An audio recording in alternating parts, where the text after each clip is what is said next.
udah sering banget ya ngikuti lomba-lomba kayak esai, terus kemarin sempat jadi juara internasional ya kak. Jadi termotivasi buat ikut lagi lomba di tingkat internasional, terus juga Bisa diceritain gak sih kak lomba-lomba apa aja nih yang udah kakak ikutin selama kuliah di jurusan teknik pertanian? ikut lomba ini gitu. Gimana siap nggak gitu. Jadi kalau mereka jawab siap, artinya mereka tahu konsekuensinya ke depannya gimana.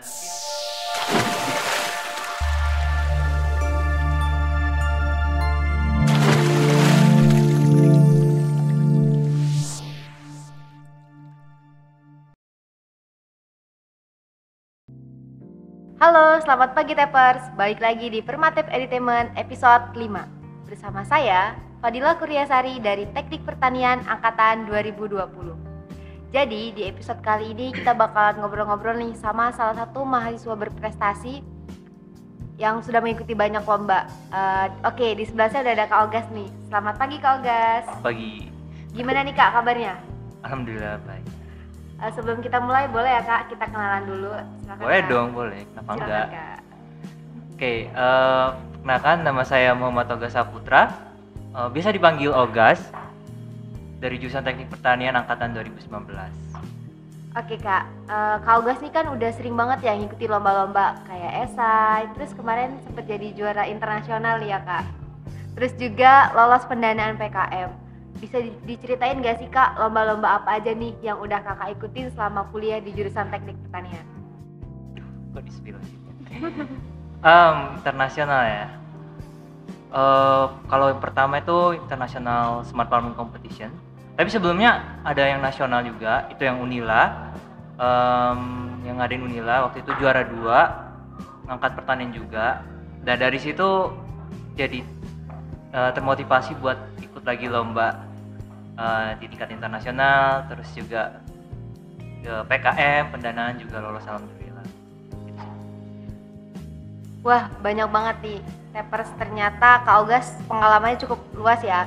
Untuk lomba-lomba atau kompetisi-kompetisi yang tadi Kakak sebutin, persiapannya kira-kira berapa lama nih Kak? Persiapannya nggak tahu sih sebenarnya. Saya dan teman-teman kalau ikut lomba itu udah buat timeline kan, tapi kita nggak tahu saat kondisi tertentu membuat yang kadang ngaret gitu. Untuk berapa lamanya tergantung, tinggal gimana kedisiplinan kami masing-masing sih gitu. Ini juga ada yang mau lomba kan saya, nah itu persiapannya mungkin 1 bulan mungkin. Keren nih Kak. Untuk sebagai mahasiswa yang berprestasi tentunya nggak mudah ya Kak dalam untuk menggapai semuanya tuh. Harus tahu informasi-informasi tentang perlombaannya. Terus gimana sih Kak cara Kakak bisa tahu informasi-informasi itu? Apakah dari sosial media, dari dosen, atau dari sesama mahasiswa nih Kak? Oke. Itu pertanyaan yang menarik sih sebenarnya. Banyak seorang yang nanya kayak gitu, kok bisa tahu lomba kayak gitu dari mana gitu kan. Kalau menurut saya pengalaman saya, itu yang jelas kita punya lingkungan yang memang teman-temannya mau berlomba sih gitu. Lomba-lomba karya tulis ilmiah gitu. Selain lingkungan juga kita harus update media sosial, itu juga penting. Awalnya memang saya dari diajak temen sih gitu, taunya diajak temen itu, apalagi di UKM tuh sering di-share poster-poster pamflet perlombaan. Habis itu media sosial juga, buat temen-temen kalau pengen ikut lomba siapapun gitu ya, kita harus update media sosial kalian gitu. Jangan scroll yang nggak bermanfaat. Boleh-boleh aja entertainment, tapi kalau kalian memang pengen nyoba ikut lomba ya searching akun yang memang menaungi perlombaan itu gitu. Kayak kalau saya ikutin itu LKTI, akun-akun kayak gitu, info lomba LKTI itu banyak banget di-share setiap minggunya bahkan gitu. Nanti tinggal kita milih mau lomba yang kayak gimana gitu. Ada yang gratis, ada yang berbayar, ada yang offline, dan saya akhir-akhir ini ngincar yang offline sih. Wah, keren tuh Tepers. Jadi kita kalau buka sosial media jangan buka yang nggak bermanfaat nih, Iya, kayak Kak Ogas. Jadi bukannya tentang perlombaan nih. Tapi saya nggak ini semua kok, nggak setiap hari scroll lomba-lomba, nggak juga. Saya nggak sih ambisius itu. Oke Kak, Sebelum kakak ikut lomba-lomba tuh kan persiapannya tuh kakak kayak misalkan mau ikut lomba tentang sesuatu nih, itu harus sesuai dengan tema-temanya. Gimana sih kak cara nentuin temanya nih dari setiap perlombaan yang mau diikutin? Ya, setiap perlombaan kan pasti ada temanya ya, temanya masing-masing. Terus untuk subtema juga sudah disediakan. Misal kayak yang akhir-akhir ini itu temanya kan sering kayak Indonesia 2045, Indonesia Emas 2045, terus habis itu juga SDGs itu sering banget diangkat. Cuma nanti ada subtemanya kayak misalnya ada pendidikan, ekonomi dan semacamnya gitu. Kalau saya ngincarnya pasti pertanian terutama karena saya kan kita backgroundnya teknik pertanian kan ya gitu. Menarik untuk meriset tentang teknik pertanian gitu. Tapi nggak menutup kemungkinan kalau saya juga apa namanya yang subtema yang lain ekonomi juga gitu. Jadi pertanyaan apa sih? Kan kalau mau ikut lomba nih harus sesuai tema nih, biasanya kan suatu perlombaan tuh ada misalkan sesuai temanya pertanian nih, jadi harus mencakup tentang pertanian. Jadi gimana sih ide-ide yang kakak dapetin gitu loh buat nentuin tema itu? Dari mana gitu? Oke, mungkin saya boleh sharing kali ya. Iya, boleh. Awalnya saya juga nggak terlalu jago sih buat karya tulis ilmiah gitu. Saya bahkan bertanya-tanya, saya bisa nggak ya buat karya tulis ilmiah gitu. Tapi kalau kita nggak pernah nyoba ya, itu pasti nggak bakalan tahu gitu. Makanya saya nyoba dulu lomba, tapi nggak lomba di nasional sih, di UKM gitu. Nah mungkin teman-teman Permatep bisa lah, mungkin menaungi lomba-lomba tingkat jurusan juga gitu. Karena dari situ tuh saya kenal karya tulis ilmiah gitu, terus saya dikritik. Bahkan hancur banget kalau saya lihat karya tulis ilmiah saya gitu, bahkan gagasannya itu terlalu luas waktu itu di komennya. Nah dari situ saya bisa tahu di mana kelemahannya gitu kan. Itu sistematikanya. Untuk kalau tema yang jelas kita harus banyak-banyak riset, itu paling penting banget. Kita sebagai mahasiswa harus rajin membaca. Kalau kalian malas membaca ya susah gitu. Terus juga harus peka sama permasalahan terkini gitu, apalagi kalau di teknik pertanian itu banyak banget isu-isu yang bisa kita angkat untuk di perlombaan gitu. Apalagi kita tahu pertanian saat ini kan menuju era yang memang sekarang itu udah ini kan apa namanya 4.0 revolusi industri, pasti butuh teknologi, apalagi teknik pertanian ini banyak banget sebenarnya gitu, kayak pertanian di dalam gedung gitu. Jadi itu Tepers, kunci utamanya itu kita harus sering-sering riset nih, jangan sampai ketinggalan informasi, betul nggak kak? Ya bener banget. Tadi kan perlombaan ini ada yang individu ya kak, terus ada juga yang kelompok. Untuk yang kelompok nih kan kak, kalau misalkan kalau nggak sebagai ketua nih, anggota-anggotanya masih pada aktif kuliah, masih pada sibuk organisasi. Itu gimana sih kak cara kakak ngatur anggota-anggota kakak? Buat ngajak yuk kita ngegarap proposal gitu kak.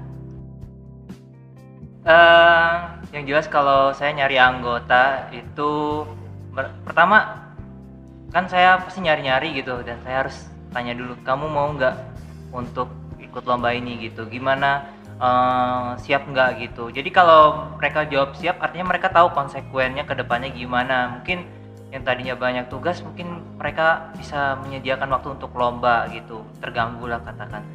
Tapi yang saya lihat, saya ngajak anggota yang memang mau ikut lomba, itu paling pertama sih.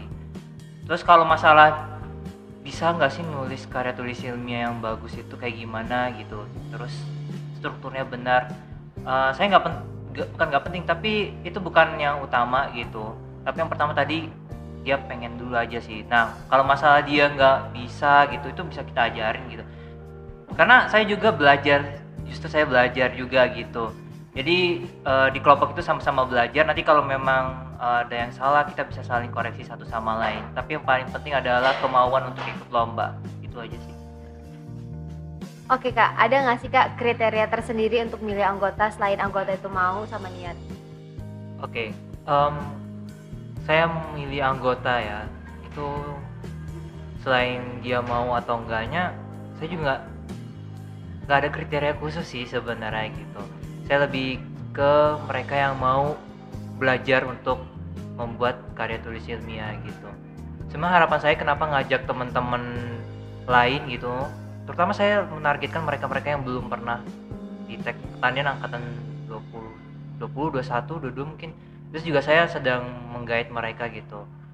Tujuannya sebenarnya adalah eh, apa ya, mereka mau belajar gitu untuk mengenali karya tulis ilmiah itu yang bagus itu yang kayak gimana, yang benar, yang baik dan benar itu kayak gimana gitu. Jadi apa yang saya punya itu nggak berhenti di saya aja gitu, teman-teman yang lain juga bisa belajar tentang karya tulis ilmiah gitu. Jadi yang penting intinya adalah mereka yang mau belajar itu adalah kriteria utama saya gitu.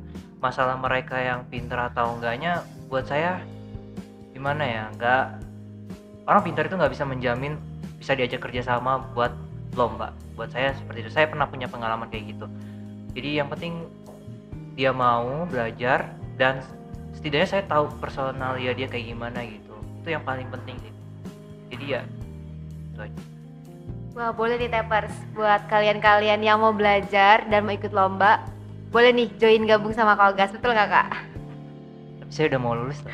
Nggak apa-apa kan sambil belajar. Oke. Untuk ngikutin lomba-lomba gitu ada nggak sih Kak? Kan tadi kan udah ada nih, misalkan minimal ikut lomba kan 1 kali atau gimana. Itu berarti Kakak udah nargetin nih, misalkan sebulan ikut 1 atau beberapa bulan ikut berapa lomba gitu Kak? Saya nggak punya target, jujur saya nggak punya target. Ya, tadi cuma resolusi saya yang penting ikut lomba sekali dan itu udah terpenuhi. Bahkan saya nggak punya target untuk juara. Terus karena saya juga kan suka scroll IG yang lomba gitu kan. Nah, saya lihat dulu temanya gimana, terus apa namanya, biaya pendaftarannya besar apa enggak, itu yang saya lihat dulu gitu. Terus kayak peluang untuk lolos sama idenya ada enggak gitu. Kalau dari kriteria itu ada semua memenuhi, ya saya ikuti gitu. Jujur sebulan nggak punya target. Saya bilang kan nggak ambisius gitu. Tapi kalau dibilang saya sebagai mahasiswa berprestasi, jangan gitu. Kayaknya nggak enak banget sih. Belum banyak prestasi soalnya, sih sedikit. Tapi udah cukup, kalau untuk kalangan mahasiswa udah cukup banyak sih Kak, udah ikut lomba sampai internasional tuh, itu udah berprestasi Kak. Banyak, saya bilang nggak banyak juga sih. Tuh karena mau aja sebenarnya. Saya harapannya, ya, Kak? Iya bener, teman-teman tab, saya harapannya ada lah yang pengen ikut lomba terus-terusan gitu. Makanya saya juga ngajakin tab 20, 21 juga saya ajakin, bahkan 22, tapi ya yang penting mau 2 aja gitu sih. Berarti nggak ada ya Kak target spesifik buat ngikutin lomba tiap bulannya, yang penting tuh kalau misalkan ada perlombaan dilihat dulu nih, ini cocok atau enggak, punya idenya atau enggak gitu ya Kak? Iya, soalnya kalau mau masang target kayak gitu kita nggak sesuai dengan target, itu kayak stres gitu. Terus juga itu kan kalau saya katakan itu ambisius banget sih gitu. Boleh sih ambisius tapi ya realistis juga, kan kita sebagai mahasiswa ya. Tujuan utama kita adalah kuliah, itu paling penting. Dan saya juga ikut organisasi masalahnya, jadi nggak mungkin saya ikut lomba terus, pasti nggak bisa bagi waktu sih. Selama ngikutin kegiatan perlombaan, ada nggak nih Kak kejadian-kejadian yang masih tersimpan di memori, yang masih ingat sampai sekarang nih? Oke, mungkin pengalaman pertama yang mengesankan buat saya selama lomba ini adalah pertama bisa juara 4 International Smart Farming Competition waktu itu. Jadi gini kejadiannya, awalnya itu tahun 2021 saya juga ikut kompetisi yang sama, International Smart Farming Competition, itu sama Kak Risha, Anne, terus siapa lagi, saya lupa, Ainun. Nah, kami buat gagasan di pertanian modern ini. Cuma waktu tahun 2021 itu nggak lolos, nggak masuk sebagai finalis. Ya itu pengalaman pertama gitu, gimana nyusun karya tulis ilmiah dalam bahasa Inggris gitu, ya adaptasi sih. Nah terus tahun 2022 ini ada lomba lagi ya, International Smart Farming Competition yang kedua. Saya sama Ana akhirnya buat gagasan baru, kami berani ngajuin judul itu.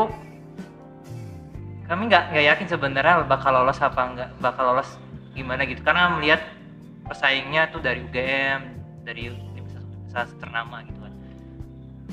Pas pengumuman juga itu kan, begitu hari H pengumuman kami tunggu, saya lewat email tuh saya searching, saya scroll terus, itu nggak pernah keluar kan. Saya pikir ini kayaknya nggak lolos gitu, mungkin yang lolos itu yang dapat pesan dari email gitu kan. Ya udahlah saya lupain aja gitu, mungkin nggak lolos, ya udah kelasin aja. Terus pas beberapa hari kemudian itu saya nggak sengaja lihat HP, lihat email itu ada notifikasi selamat, artinya ya selamat Anda lolos sebagai finalis International Smart Farming Competition.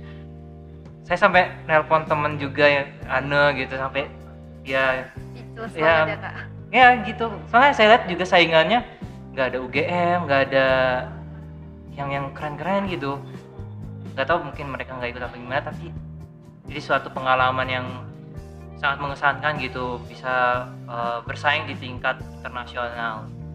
Terus waktu itu juga ketemu juri dari Malaysia juga, kami dapat masukan-masukan, itu ilmu yang bermanfaat buat kami juga sih untuk kedepannya. Itu yang paling mengesankan sih. Terus habis itu karena kan saya resolusi saya cuma yang penting bisa ikut lomba sekali aja gitu. Saya nggak pernah punya kepengen menang gitu, yang penting pernah ikut lomba sekali aja seumur hidup sebagai mahasiswa gitu. Tapi ternyata bisa lebih dari itu gitu, bahkan juara. Dan saya ngikut lagi lomba yang offline ini juga mengesankan buat saya. Ini pengalaman pertama kali gitu. Saya nggak pernah ikut lomba offline di tingkat nasional gitu, ketemu teman-teman dari berbagai universitas gitu. Kemarin ke Solo itu ketemu dari ITS, yang rata-rata memang orang Jawa gitu kan. Kita yang ngomongnya agak keras, mereka ngomongnya halus gitu. Itu budaya yang nggak bisa kami lupakan gitu. Terus juga beda jauh banget budayanya gitu. Terus saya nonton wayang juga, itu jadi pengalaman baru. Jadi ikut lomba offline ini selain dapat budaya, terus juga ada menambah relasi gitu. Sampai saat ini bahkan kami masih menjalin relasi gitu. Saya ikut lomba juga ke Purwokerto, kali ini ketemu finalis yang dari Solo juga gitu. Jadi itu memorable banget sih buat saya gitu. Udah pertama kali terus offline, jalan-jalan, field trip, sih mengesankan banget buat saya. Keren banget ya Tepers. Kak Ogas juga selain ikut lomba-lomba juga pengalamannya cukup banyak. Nggak cuma sekali langsung menang, tapi emang ada tahap-tahapannya ya Kak ya? Ya, jelas itu panjang banget, nggak sesimpel yang kalian pikirkan.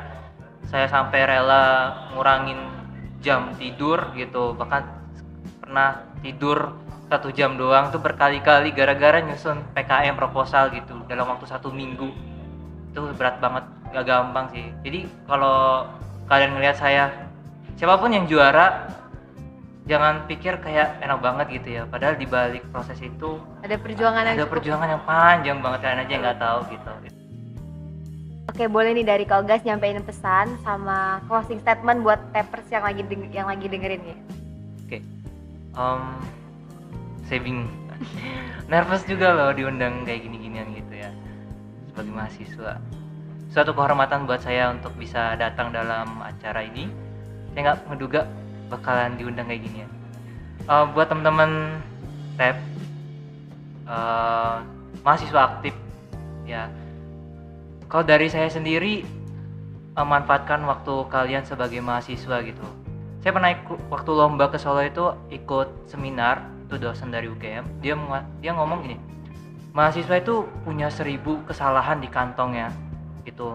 So jangan pernah takut buat ngeluarin 1000 kesalahan itu gitu.